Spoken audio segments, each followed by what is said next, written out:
আকাশবাণী খবর পড়ছি শুভব্রত মুখোপাধ্যায়। বিশেষ বিশেষ খবর। প্রধানমন্ত্রী নরেন্দ্র মোদী বলেছেন, ভারত সমস্ত বাধা বিপত্তি পেরিয়ে উন্নয়নের নতুন নতুন শিখর স্পর্শ করছে। প্রধানমন্ত্রী গরিব কল্যাণ অন্ন যোজনার মেয়াদ আরও 5 বছর বাড়ানোর কথা ঘোষণা করেছেন।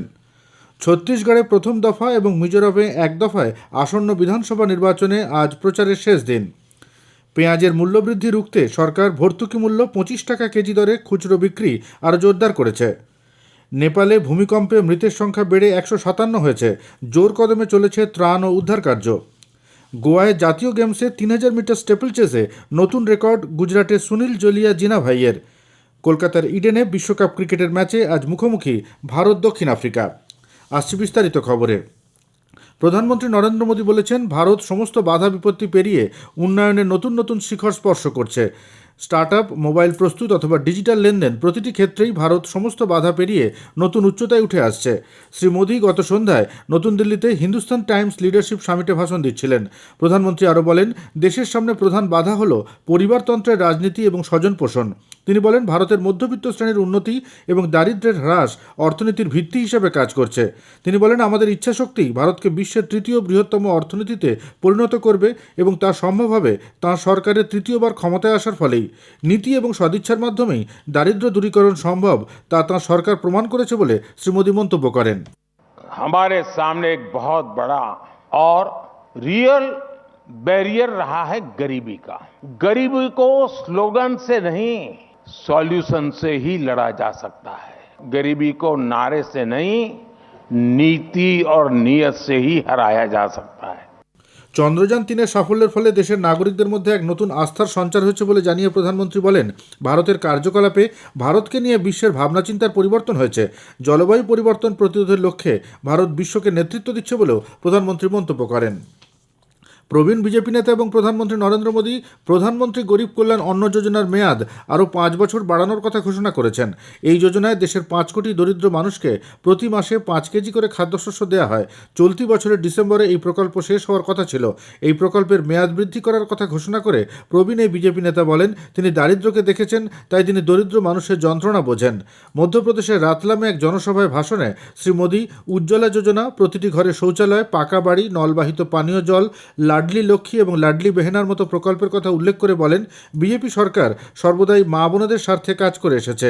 তিনি বলেন, বিজেপির ডাবল ইঞ্জিন সরকার মহিলাদের ক্ষমতায়ন এবং আদিবাসী কল্যাণের লক্ষ্যকে অগ্রাধিকার দিয়ে থাকে। দরিদ্রদের কল্যাণই ডাবল ইঞ্জিন সরকারের সর্বোচ্চ অগ্রাধিকার বলে উল্লেখ করে প্রধানমন্ত্রী বলেন, তিনি মনে করেন দেশের সবথেকে বড় জাতি হচ্ছে দরিদ্র। প্রধানমন্ত্রী বলেন, ভারত যে নতুন উচ্চতায় পৌঁছেছে তাতে মধ্যপ্রদেশের যথেষ্ট অবদান রয়েছে। ছত্তিশগড় এবং মিজোরামে আসন্ন বিধানসভা নির্বাচনের জন্য প্রচারাভিযান শেষ লগ্নে জমে উঠেছে। ছত্তিশগড়ে প্রথম দফায় 20টি আসনের জন্য এবং মিজোরামে 40টি আসনের সবকটিতে ভোট গ্রহণ আগামী 7ই নভেম্বর। আজই প্রচারের শেষ দিন। 3রা ডিসেম্বর ভোট গণনা। সব রাজনৈতিক দলের নেতৃবৃন্দ এবং নির্দল প্রার্থীরা শেষ মুহূর্তে ভোটারদের মন জয়ের চেষ্টায় ব্যাপক প্রচার চালাচ্ছে। সর্বভারতীয় স্তরের নেতারা দলীয় প্রার্থীদের সমর্থনে প্রচারে অংশ নিচ্ছেন।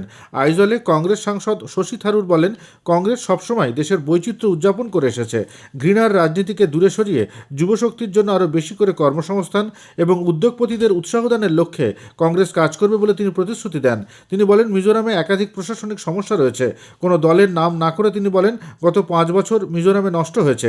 উত্তর পূর্বের রাজ্যগুলিতে কংগ্রেসের শাসন পুনঃপ্রতিষ্ঠায় মিজোরামই পথ দেখাবে বলে তিনি মন্তব্য করেন।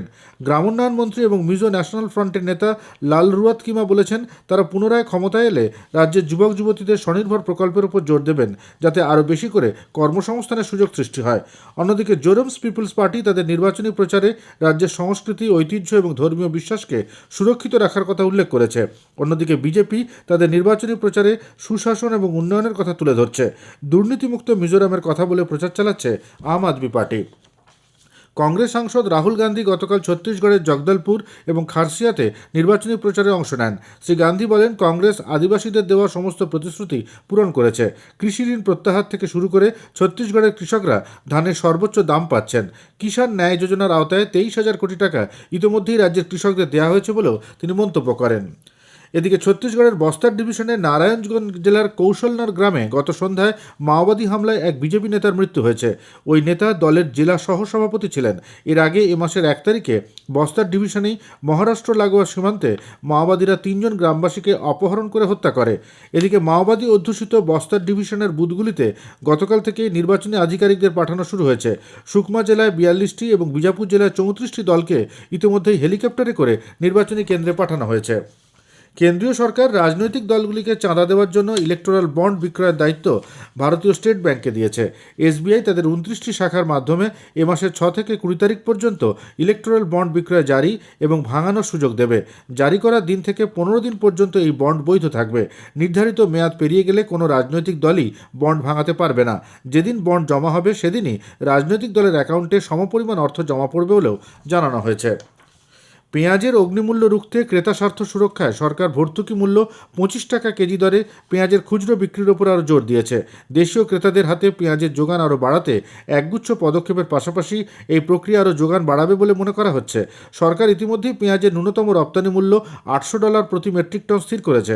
গত মাসের 29 থেকে এই মূল্য কার্যকর হয়েছে।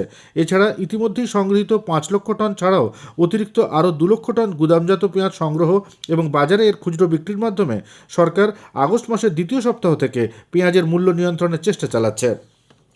পাঞ্জাবের মুখ্যমন্ত্রী ভগবন্ত সিং মান এক সরকারি আধিকারিককে জোর করে ফসলের নাড়া পোড়ানোয় বাধ্য করানোর জন্য দোষীদের বিরুদ্ধে এফআইআর দায়ের করতে পুলিশকে নির্দেশ দিয়েছেন। এক বিবৃতিতে রাজ্যের জনগণের বিরুদ্ধে এই অমানবিক ঘটনার নিন্দা করে তিনি বলেছেন, এই জঘন্য অপরাধ দেখে সরকার নীরব দর্শক হয়ে থাকতে পারে না। নীতি আয়োগ আজ নতুন দিল্লিতে ডিজিটাল জনপরিকাঠামোর মাধ্যমে উন্নয়ন, বিকাশ এবং উদ্ভাবনের প্রচারে পরিবর্তনশীল প্রযুক্তির ওপর একটি কর্মশালার আয়োজন করেছে। নতুন দিল্লিতে G20 শিখর সম্মেলনে বিশ্ব নেতাদের ঘোষণাপত্রে যে 10টি মূল ভাব বা থিমের ওপর কর্মশালা আয়োজনের কথা হয়েছিল তারই প্রেক্ষিতে চতুর্থ এই কর্মশালাটি আয়োজিত হচ্ছে। বৈদ্যুতিন এবং তথ্য প্রযুক্তি মন্ত্রকের যৌথ উদ্যোগে এই আয়োজন। খবর শুনছেন আকাশবাণী থেকে। নেপালের পশ্চিম প্রান্তে ভয়াবহ ভূমিকম্পে মৃতের সংখ্যা বেড়ে 157 হয়েছে। নেপাল কর্তৃপক্ষ জানিয়েছে শতাধিক মানুষ আহত এবং ধ্বংসস্তূপের নিচে বহু মানুষ আটকে থাকায় মৃতের সংখ্যা আরও বাড়তে পারে। গতকাল মাঝরাতে 6.4 মাত্রার ওই ভূমিকম্প অনুভূত হয়। জাজারকোট এবং রুগুম জেলা সবথেকে বেশি ক্ষতিগ্রস্ত হয়েছে। এই ভূমিকম্পে জাজারকোটের নলগড় পৌরসভার ডেপুটি মেয়র সরিতা সিংয়েরও মৃত্যু হয়েছে। প্রধানমন্ত্রী নরেন্দ্র মোদী নিজের এক্স হ্যান্ডেলে নেপালে হওয়া ভয়াবহ ভূমিকম্পের জন্য শোক প্রকাশ করেছেন। তিনি বলেছেন, নেপালের এই দুঃসময়ে ভারত তার পাশে রয়েছে। যতক্ষণ পর্যন্ত না গাজাতে অপহৃত ইসরায়েলি নাগরিকদের ছাড়া হচ্ছে ততক্ষণ ইসরায়েল সাময়িক যুদ্ধবিরতির প্রস্তাবে রাজি হবে না বলে জানিয়ে দিয়েছে। মার্কিন বিদেশ সচিব অ্যান্টনি ব্লিংকেনের সঙ্গে কথা বলার পর ইসরায়েলের প্রধানমন্ত্রী বেঞ্জামিন নেতানিয়াহু এই প্রতিক্রিয়া জানিয়েছেন। ব্লিংকেন মানবিকতার স্বার্থে জনগণের সুরক্ষায় নেতানিয়াহুকে সাময়িক যুদ্ধবিরতির পরামর্শ দেন। এদিকে মার্কিন যুক্তরাষ্ট্র এই প্রথম নিশ্চিত করে জানিয়েছে যে তারা গাজার ওপর নিরস্ত্র নজরদারি ড্রোন মোতায়েন করেছে। পেন্টাগনের মুখপাত্র ব্রিগেডিয়ার জেনারেল প্যাট রাইডার বলেন, ওই ড্রোনগুলি পণবন্দীদের উদ্ধারের প্রয়াসে কাজ করছে। বিদেশমন্ত্রী ডক্টর এস জয়শঙ্কর গতকাল ইসরায়েলের বিদেশমন্ত্রী এলি কোহেনের সঙ্গে টেলিফোনে কথা বলেছেন। ডক্টর জয়শঙ্কর বর্তমান পরিস্থিতি সম্পর্কে তথ্য দেওয়ার জন্য এলি কোহেনের প্রশংসা করেন।